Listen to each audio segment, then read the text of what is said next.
This is Coyote News. 2 USD researchers are using a federal grant to improve infant hearing loss in rural areas. Coyote News' Michaela Feldman has more on the project that's having an impact on South Dakota. Michaela? Kathleen, identifying hearing loss in infants across South Dakota can be a challenge. I spoke with Associate Professor Jessica Messersmith about what the grant means to South Dakota. Why is early hearing detection especially important in rural areas like South Dakota?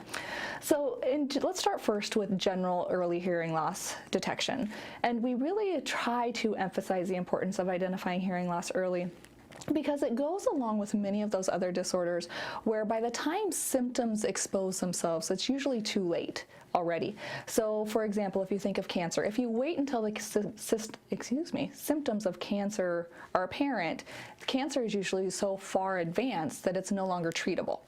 The same is true with hearing loss. If you wait for the symptoms of hearing loss to appear, that child is usually already 2 or 3 years of age by that time if the hearing loss was present when they were born, by which point if treatment were to begin at 2 or 3 years of age, the treatment won't be as successful as if that treatment were started earlier. So we need to start this treatment and identification early because children have really plastic brains. We always say children suck in whatever you expose them to, and it's true. Children will take whatever you provide them and they will use it to their benefit.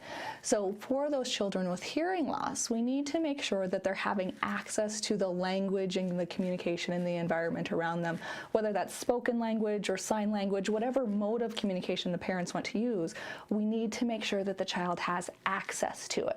So, for example, if the parents choose spoken language, and we need to make sure that they can access that acoustic sound around them through hearing aids or a cochlear implant, the sooner we do that, the more likely they are to be successful with it. You recently received a federal grant for your research. What will the $400,000 be used for? So it's actually a really nice grant in that it's a joint effort with the nursing program at USD and the Communications Sciences and Disorders Department. And so the grant is through the South Dakota Department of Health, and then they subcontracted that out to USD because we were the ones that initiated the effort. And the purpose of the project is to really improve what we call the loss to follow-up numbers for children in South Dakota. And so those are for those children who, when they're born in the hospital, they undergo the newborn hearing screening. And if they don't pass that, then they enter a system to ensure that they receive a true diagnostic appointment to determine whether they do or do not have hearing loss, and then ultimately enter early intervention if they do have the hearing loss. Messersmith's project aims to improve infants' daily access to qualified care in the state.